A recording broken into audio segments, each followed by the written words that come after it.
That's it. We're back here with Ace Attorney Duel Destinies. Quick note, if I'm right, that means it's the killer. Then Professor Court finding out that Hugh told her, or somehow she found out, that he'd been accepting bribes, or that Hugh had been giving bribes to Professor Means, who had been accepting them. That would certainly be a motive for him to kill her, more than just their ideals were different, which is what I'd had in my mind up to this point.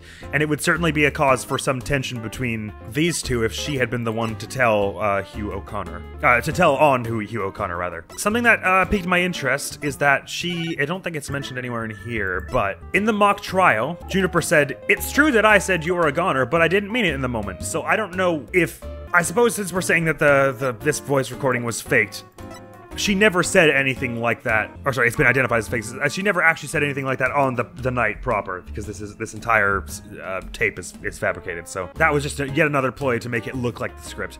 Anyway, but a genius would quickly become a chore for a 7-year break. I think you have that backwards, Athena. I was figuring that was where that was going after last time, because that didn't make any sense. Even geniuses make mistakes. Yeah, case in point, I just said the stupidest thing I've ever said in my life. No, probably she said stupider stuff. Affectionately. I just happened to make mine only 7 years in a row. Only Hugh could get away with using only like that. Enough of this jibber-jabber. Suffice to say, the witness was up in the crane when he saw the accused dragging the mat. The accused readied all she needed to move the body immediately prior to doing so. That much is clear. I see no need to deliberate the matter further. Considering that the body was moved in the same manner as in the script, I find Prosecutor Blackwell's claim to be quite persuasive. Does the defense care to dissuade me? As long as a mat was used to move the body, Junior's gonna be under suspicion. Athena? I just thought of something. Are you gonna say that they wrapped someone's body up in the banner and then lowered it down? It seems like they did say it was pretty thick and heavy duty.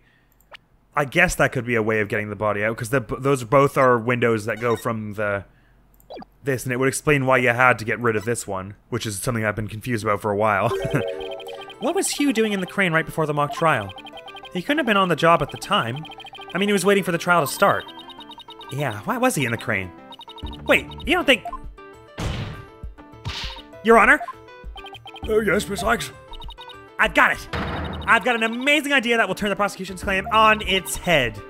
A little conjecture has never stopped us before. Interesting.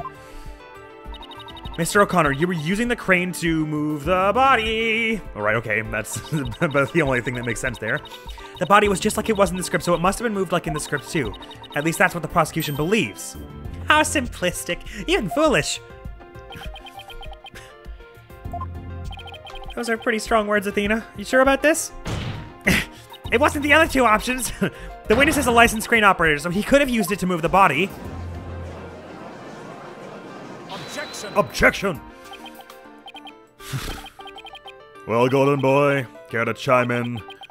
I intend to say no more on the matter. Save that this does not bode well for you. Wait, he's on my side this time? Or is this another trap? Watch this. I can use a bow and arrow one-handed. Wow, that's a crazy level of dexterity. But I don't see how it's relevant to this case. I can even drive a crane with one hand. That's easy. But operating the crane itself is so complex, it requires both hands. Now I would have the court look at this. Wow! Oh, that's why he's always got his hand in his pocket. Oh! Please tell me that's a ketchup stain? It is not. The way he looked at her, he was like, get real. I mean, this is a court of law, ma'am. You wish. My hand was injured and required surgery. That's the reason I kept my hand in my pocket all this time. I have already verified this with the Hospital of Treatment. The Hospital of Treatment?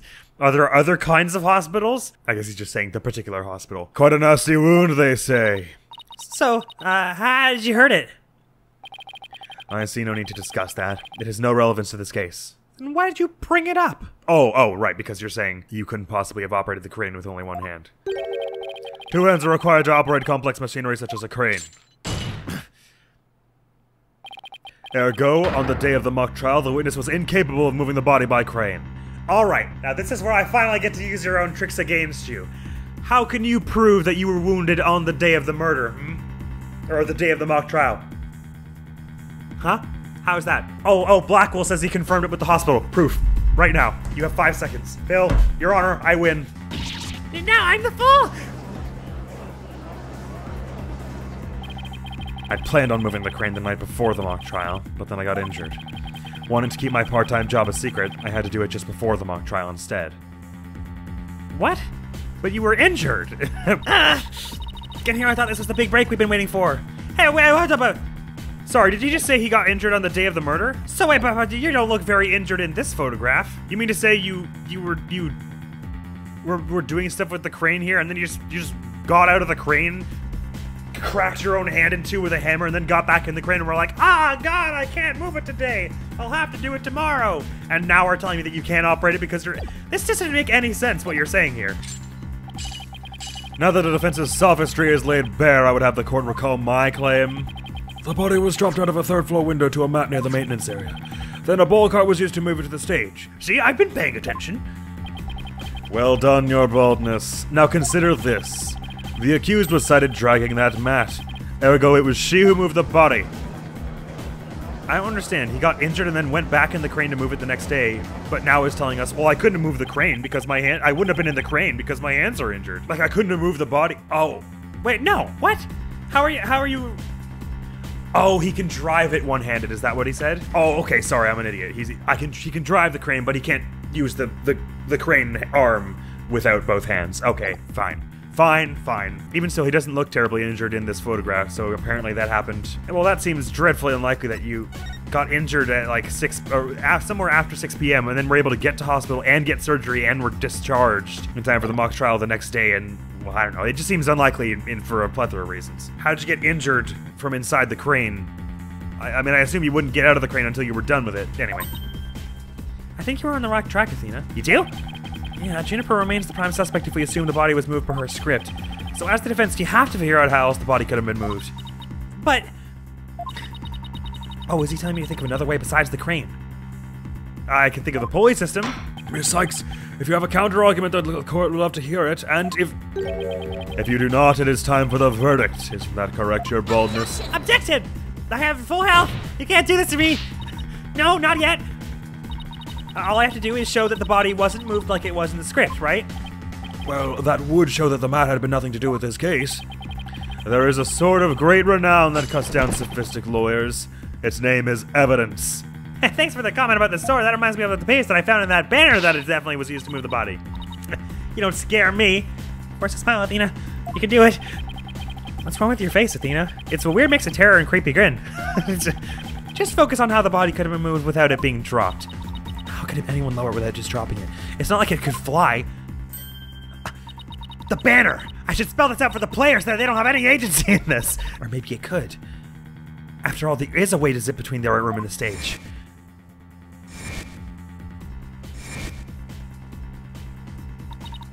Someone could have easily used that thing. Oh, yes, of course.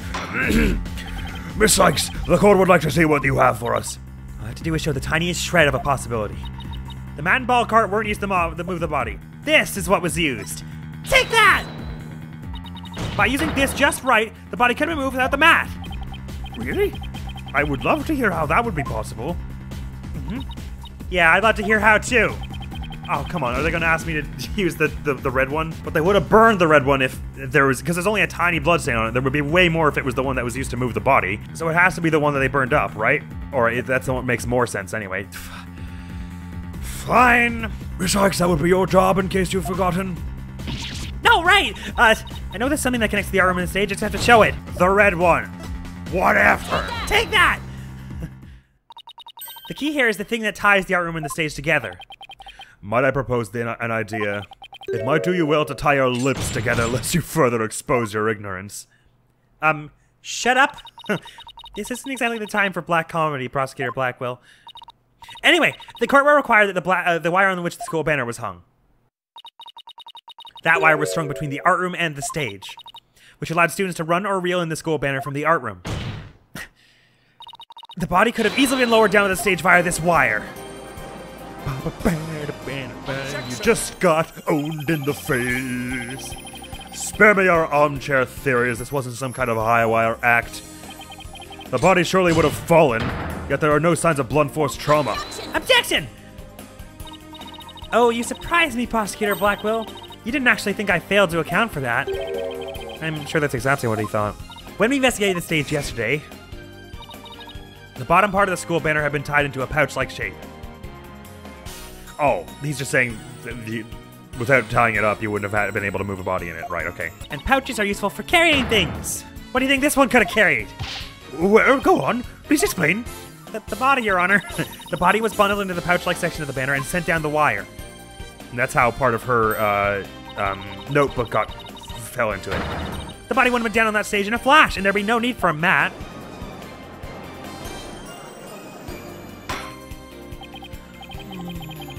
I've heard the phrase carrying the banner, but the banner doing the carrying? Objection! I've no patience for you and your cheap parlor tricks. Your claim is as shaky as a corpse performing that absurd high wire act. If you have an actual objection, then just come out and say it. I trust you recall the bloodstains left on the art room pottery.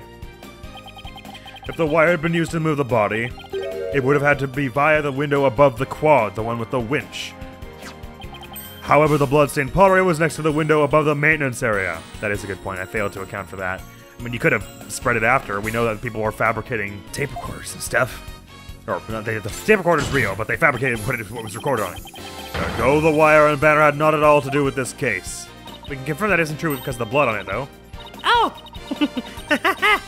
The bloodstained pottery! I remember that. This doesn't look good. We'll be back to the mat theory if you don't do something. Well, Miss Cykes, I hope you have something better this time than a circus act. Well, I can prove they had to do with this case because it was burned and because it's got blood on it. Either one would do it. If my wire theory is true, then that blood on the pottery must not have been the victim's blood? Oh, that was the blood of the... That was the blood of the killer? That makes Hugh look really bad. Must not have been the victim's blood? Maybe it's not the victim's blood. Did the police check to see from whom the blood on the pottery came from? They usually don't. Shame on you, Cykes Dono. Have a little more respect for the constabulary.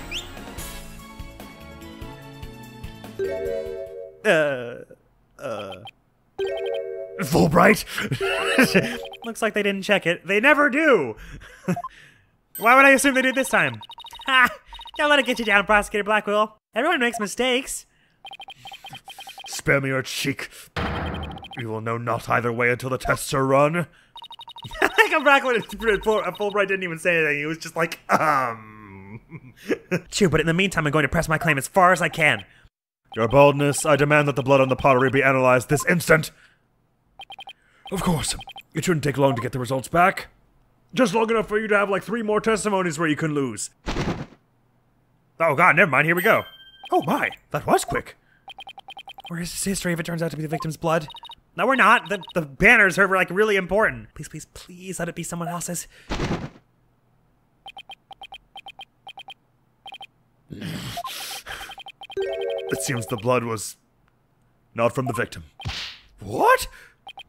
Furthermore, a comparison with other parties involved with this case reveals that the blood belongs to one Hugh O'Connor. It had to be. That must be where the wound on his hand comes from. Score!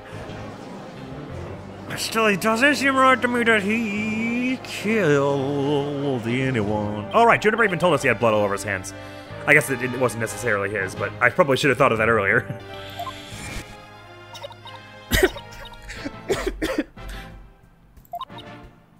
Don't worry, Junie. Just try to relax.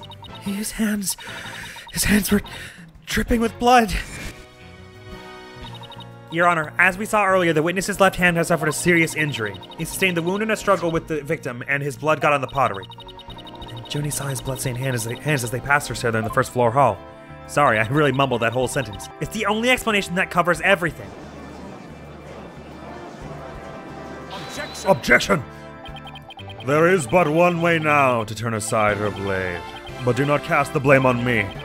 Your grudge is with Cykes Dono, for it is she who forces me to expose your secret. Fine. Whatever. Which secret? The secret that you're 25 years old or that you had a wound yesterday? Which secret are we talking? Or the fact that you're paying for grades? You have so many secrets. Wow, how much dirt does he have on you? The court will observe this odd-looking envelope. Oh, what the hell? The envelope says use on it, and then when she opened it, a blade came out and stabbed her? It was inside that Miriam Scuttlebutt's... It was inside this that Miriam Scuttlebutt's script was found. Scuttlebutt's... But didn't the prosecution already claim that this envelope is the one that contained her script? Oh, they're different envelopes, are they? Circumstances have changed. You see, Golden Boy had hidden this from us all. Let's see here. My word! Talk about the world's most painful paper cut. Indeed. You can clearly see that if this envelope is not opened correctly, a powerful spring-loaded blade will shoot forth, leaving a horrible gash upon the hand. The only one who had been told of the correct way to open it was Constance Court. So you're saying Miriam rigged this thing with a blade? Is that not like grounds for expulsion? Oh, so Hugh wasn't necessarily attacked in a struggle. We just now have proof that he tried to get into this envelope. Probably to try and win the mock trial. Maybe to try and win the mock trial. You really want to see my script that bad? Well, you better watch out. Read it without my permission and you'll wish you hadn't. I don't actually remember her saying that. Yikes. Miriam wasn't kidding when she said that. The blood on this blade is the witnesses. Our genius here tried to sneak a peek at the wrong script and paid for his foolishness. Ouch! This guy's the worst genius I've ever seen. Don't worry, Athena. The wound isn't that deep. We still got the wire theory. Yeah, I've got it. Wait, what does the wound's depth have to do with the wire? I'm not sure I know. Since the blood on that window overlooking the maintenance area isn't the victim's, there's no longer any basis for denying the body was moved using the wire and banner. Therefore, the defense once again asserts just that. Hold it. You call yourself a lawyer. Don't you see the glaring contradiction in your thinking? I sure don't. Huh? The court would like to remind the witness that his role is not to point out... And you, how can you adhere to such outdated beliefs? But whatever. It seems you've forgotten the two statues that were on stage directly below the wire. A body sent sliding down that wire would have crashed into them. Care to explain that away? Well, first of all, it totally looks like... Oh, no, there isn't room at all. You're absolutely right. The statues were broken at some point. Maybe that's what did it. Why, I believe he's right. The statues and the wire are extremely close together. So the body would have collided with the statues. What if they did collide? Wait, that's it! If you all looked through this evidence, we found these statues are horribly destroyed. Very obviously. Speaking of those statues, we still don't know how they were broken. But if we assume the body crashed into them... Smash, smash! That would also explain the loud sound we heard while we were in the waiting room. Right. That was when the body was moved, of course. Oh, now that you mention it. Doesn't explain what happened to the smaller statue, but I guess we'll get there. You and Mr. Wright went out to that stage after you heard that sound, correct? Objection! Your Honor, there's no basis of evidence for that. They just told us that. Interesting. Oh, very interesting. But may I ask just one question? When was it that you heard said sound? It was a little after the mock trial had started. Right, so that would be when the body was moved, in theory, when Hugh and them were already on stage. So it was right after Professor Means made his speech! Aha! We've got him now! Mr. Wright and I were practically bored to tears there in the waiting room when... Precisely. If that sound you heard did happen while the body was being moved, then none of the students can be cast under suspicion anymore and we have to turn our attention to a professor. Ha ha ha ha! This is perfect! That would place it during the mock trial. Which means the body wouldn't have been there before the mock trial started. Which is when Hugh said he saw it. Oh, right. I forgot about that, actually. But he could be lying. You see, right before the mock trial started, I saw the body. I mean, he's been lying about basically everything else. He said he saw the body before the mock trial. If so, then my claim that the body was moved during the mock trial doesn't hold water. Stupid contradiction! It's gonna get me and our case killed! The focus was on just 3 suspects because the body was moved before the mock trial. That has been the major premise thus far. Your assertion therefore contradicts the very foundation of this case. Objection! Both sides still lack incontrovertible evidence. So should we not also treat Golden Boy's testimony with some level of suspicion? Thank you, Blackwell. This is weird that that you're so suddenly putting it my way. Good point. Prosecutor Blackwell is on our side! I bet he's figured out the truth behind this case. Well, great, as long as he's not up to something else. If the statues really were broken when the body hit them, then Hughes' statement about seeing the body before the mock trial is a big fat lie. Okay, Mr. O'Connor, let's get to the bottom of this contradiction about when you saw the body. Look me straight in the eyes and repeat your statement to me. Like I said before, before the mock trial, the body was, I shall only say this once, Golden Boy. You had best tell the truth, and do it now. That is, if your head wishes to enjoy the continued companionship of your body. Yikes! Now, out with it. Did you truly witness the body? Or were you just lying about it? Well, which is it? You what? I never saw the body. Are you sure about that? Ride to this court again and I'll charge you with perjury. I'm surprised I haven't done it already, to be honest. There was no body on that stage. I've been lying about that this whole time. I'm sorry. Because if he hadn't seen it, and then Robin, Juniper, and Hugh were all in the mock trial while the mock trial was happening, because they were the participants in the mock trial, whoever moved the body during the mock trial was someone who could sneak away during the mock trial, i.e. someone up in a balcony. It was means, I say. Means! Yes, we've exposed Hugh's big fat lie for what it is. But why would he lie about this to begin with? Order! The base premise that the body was moved before the mock trial has been overturned. I imagine this has an impact on both the defense and the prosecution's case. It sure does. Well, first I'd like to thank the prosecutor. This brings us one step closer to the truth. Now at least we know the body was moved using the wire and the school banner. Indeed. That much I shall concede, Cykes Dono. The body was moved as you stated and in the midst of the mock trial.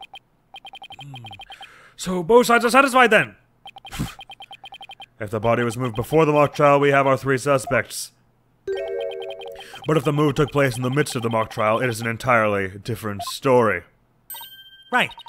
All three suspects were in the mock trial. That gives us them solid alibis. Objection! He's gonna say except Juniper, who is working the sound. How simplistic. Did you forget about the student in charge of the audio? Amidst the mock trial, she was the one soul who could leave and re-enter the lecture hall. Except for Professor Means! What's this? Who is this person in charge of the audio? Oh no. How could I forget? It was... I had a feeling he was going to say that at some point. Hey, what's the deal here? Why is Junie so large in this shot? Juniper was also in charge of the audio. When she wasn't in the trial, she was in the audio room, control room, dealing with the music. Indeed. Though when she's just putting the bumping beats from Apollo Justice. Just like emceeing it or DJing it. The one who could enter the art room amidst the mock trial to move the body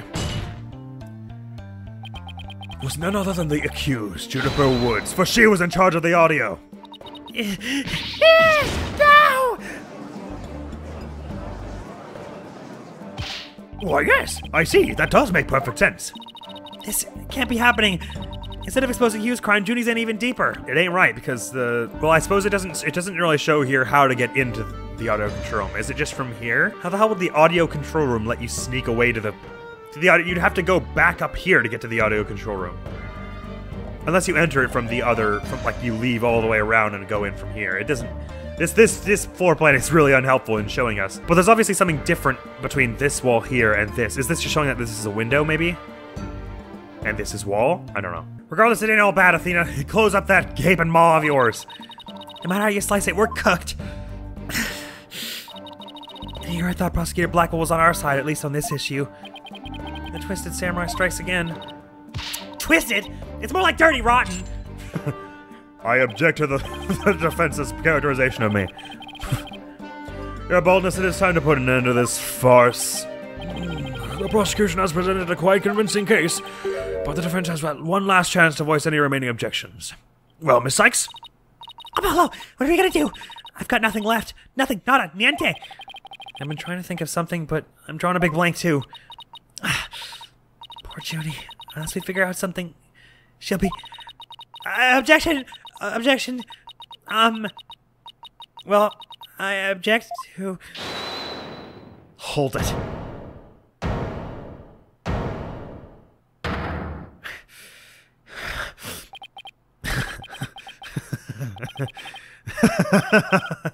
Stop right there. All ears to me. It's time you heard about the rare genius of Hugh O'Connor.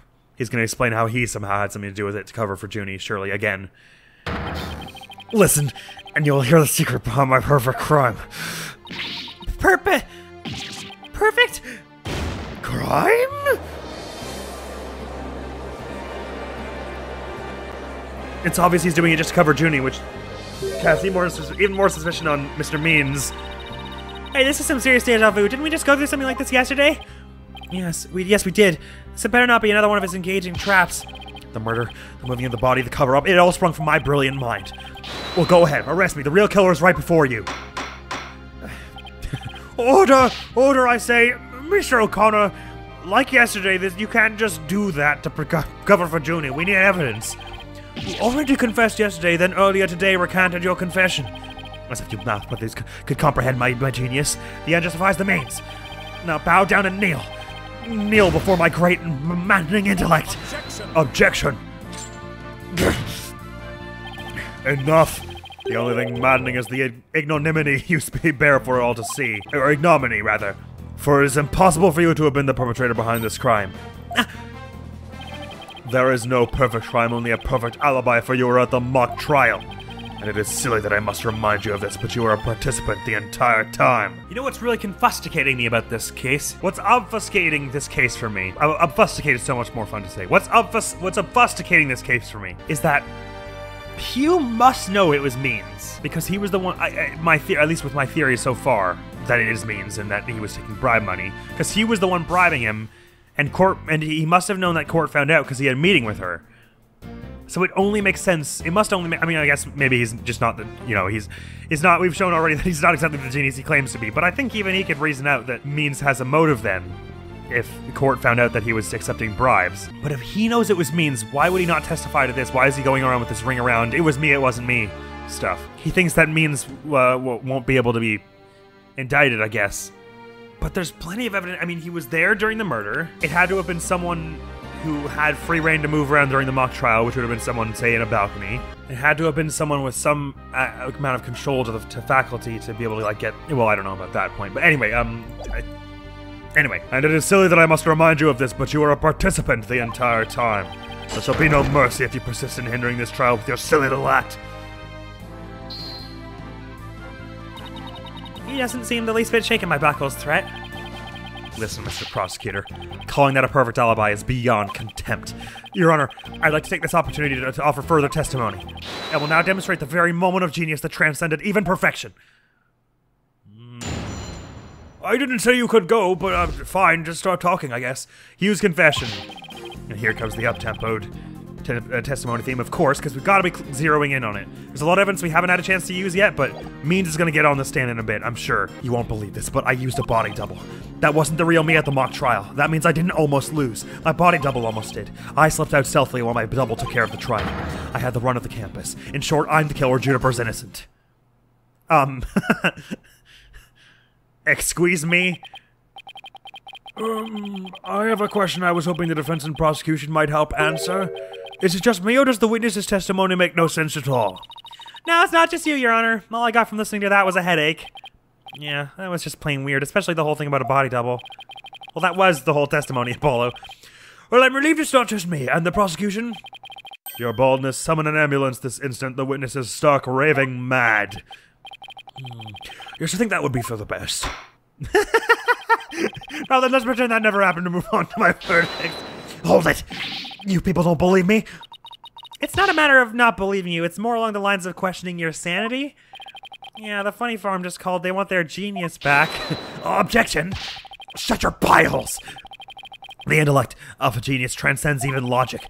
Besides, don't you guys have that weird device for testimony like this? Objection! Objection! You mean my Moon Matrix? What is that, a weird device, and I don't waste it on ridiculous testimonies? Easy there, Tiger. Think of it this way, we don't want a verdict to be passed just yet. So how about we give what it a try? Well, This is against my better judgment, but I'd like to conduct a short therapy session. Your better judgment? I'm a judge and it's far beyond mine, yet I find it hard to say no.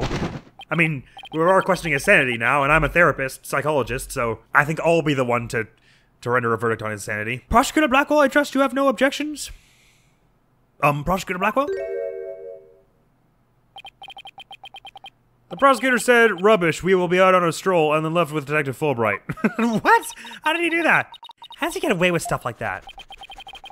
Then I'll interpret that as meaning he has no explicit objections. This bird is scratching all of its lice onto me. Alright, Miss Cykes, you may proceed with your therapy session. I've seen my share of crazy trials, but this one takes the cake. It's a good thing we can't lose health on this, otherwise we would have the opportunity to lose but while the prosecutor wasn't even in the room, which would just be sad. Right, okay, I had the idea that we might be going into this with him at some point, and he's obviously, like, really panicking, so... Ugh! Out of control, sadness, happy. Wait, out of control, happy. Huh? You won't believe this, but I've used a body double. That wasn't the real me at the mock trial. That means I didn't almost lose, my body double did. I slipped out stealthily while my double took care of the trial. I had the run of the campus. In short, I'm the killer. Out of control happy is a little weird for this. Juniper's innocent. Oh, that's why the out of control happy. So he must actually be quite fond of her then. And he thinks he's saved her now, like beyond shadow of a doubt, because we can't disprove this. So wait, wait, what are we supposed to do when... Oh, we're supposed to find an image that doesn't make sense when it's an out of control motion. That's right? I guess the body double's ridiculous and I can just say that is not right. Got it! What's causing happiness? No, that's what I'm supposed to pick. Oh, shoot, sorry, it's Juniper. Mr. O'Connor, this is what you're happy about. Happy? What are you talking about? I'm confessing to murder here. To call the grief I feel at the severity of my crime happiness is insanity beyond mine. Oh, I guess I got that one wrong.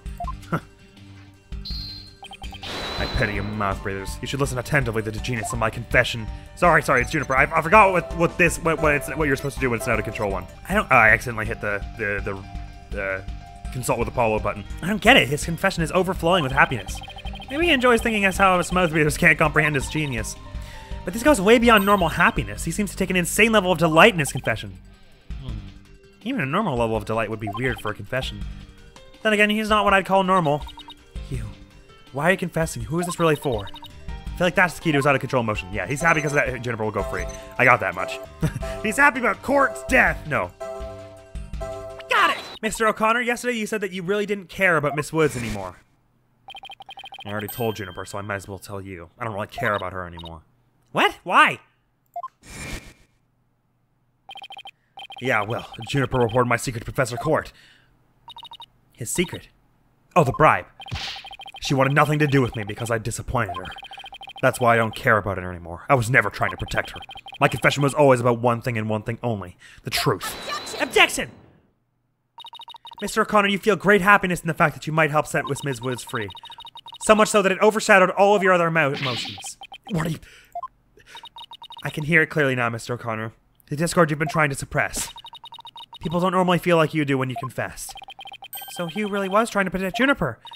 Yes, I'm sure of it.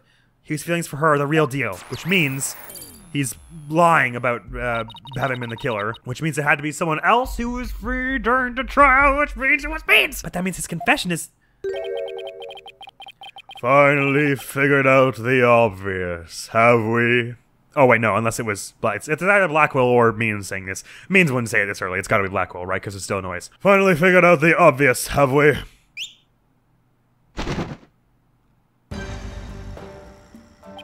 Why, Prosecutor Blackwell, you're back! The confession was naught but lies, save for the part about being in the mock trial. Can we all agree now that the killer is the one in charge of the audio, i.e. the accused? Yeah. Why couldn't you have taken a longer stroll? No, you haven't unraveled the genius of my double body trick yet. You can't be serious. Do you really expect us to believe you had a body double? Yes! Yes, I do. But if you think I didn't, then prove it. Either we quit here and Juniper's found guilty or we play along with Hugh's delusion. Let's go with the least worst choice. But first, let me update his testimony. He's still 90% noise level. Surely we know now. Okay, here we go. She didn't do the animation. You won't believe this, but I used a body double. I don't know why he'd be surprised at that point. That wasn't me in the mock trial. That means that I didn't almost lose. My body double did. Maybe he would be angry at that and he isn't, and I should be pointing that out. Play stealthily, have the run of the campus. In short, I'm the killer. Maybe the happiness here is still Juniper related. The sadness obviously makes sense. Well, it makes sense. Well, okay, here's the thing. There are a few things weird here. I don't understand why he would be surprised at his own body double. It seems like he would be angry at the body double almost losing the mock trial for him. The happiness is weird to still show when Court is here, but the happiness has been going on the whole time, so I guess we can say that is fair. But what they might want us to say is that you never wanted to kill Court, and which is why which is proved by your sadness here. I'm gonna try the sadness on Court, because even though it makes sense to us that he would be sad that she died, because we think he's innocent. I do anyway. From what we've seen so far, I think this is the weird thing. Got it! Mr. O'Connor, this emotion is inconsistent with your testimony. You don't know what you're talking about. Let me read this book. I take joy in my intellect, feel anger towards you superficiality, suffer sadness at the world's ephemerality, and wonder at the universe's mysteries. Ugh. I should have brought my dictionary to court. Wait, let me try that one again. I also suffer sadness at the futility of your efforts, but if you must. The confusion then. Got it! No, you were totally surprised at the body double you hired. That makes perfect sense. The fact that happiness is still on when you killed her? The fact that you didn't feel angry when they almost lost the mock trial for you. Oh wait, it's probably that he still feels some sadness on the Juniper's free one. But I suppose I thought it was because the body was still in frame, but it's because he didn't feel sadness when you when your body double lost for you. Sadness on Juniper's innocent? Well, this is probably the most clueless I've been on one of these, except for that one with Orla. Oh, wait, never mind. What's weird is that the happiness evaporates in this one frame above all others. Got it! Sorry. I didn't almost lose, you say. Very odd. You exhibited happiness the entire time except during this statement. You don't know when to give up. Oh, wait, now that I think about it. No, don't. Stop making stuff up. When I left the lecture hall, it was during Professor Means' pre-trial speech. That's when I moved the body. I then slipped back in just before the verdict. So you're saying you were there the moment your double was about to lose? What? That's so ridiculous, in fact. It'll have to wait till next time, I'm afraid, because we're just out of time. But we're getting to the heart of this. I'm almost positive that the second we get through this noise level, we're going to find some way to bring Means out onto the stand. Okay, no, from this diagram, you don't get to the audio room by going back up here. So surely you have to go outside of the room and like up to the second floor to get to it. Poor Juniper, man, she had to run around a whole bunch. All right, this was a little less smooth than some of the other episodes we've had in this case, but so far we're still more or less on it. I'm glad they don't take away your health for the emotion ones, because sometimes they can be a little misleading, and it's not always their fault. Like, I mean, it's sometimes hard to know what someone would feel at a certain point, I guess. I still think it's weird that he saw a surprise at the body double that he apparently hired, but whatever. That's all for now. Next video coming to the channel is gonna be some more Fireman 3 Houses Verdant Win Assassins. Verdant is Assassins Only run, is what I meant to say. So thank you so very much for coming around to this one. I'm liking the way this is heating up, though. Phone lost 1 health so far, I think, so we should have enough for the rest of this. Unless it all goes catastrophically wrong at the end, but we still haven't died in this. I think Athena is just our good luck charm. I don't think we can possibly lose while playing as Athena. I mean, we came close in day 1 of this trial, but all I'm saying is we better be playing as Athena for the entire rest of this game so that we never die again. Thank you so very much for coming around. Hopefully I will see you around. Admiral's gonna be out of here now. Peace! You're going after Lawrence now, it's sort of what I expected. And we'll be able to take you down with ease this next time. And are there any more reinforcements coming out from over there this turn? I'm not sure. Actually, I thought it wouldn't be terrible. Thing is, I don't have much in the way of healing here to where I feel safe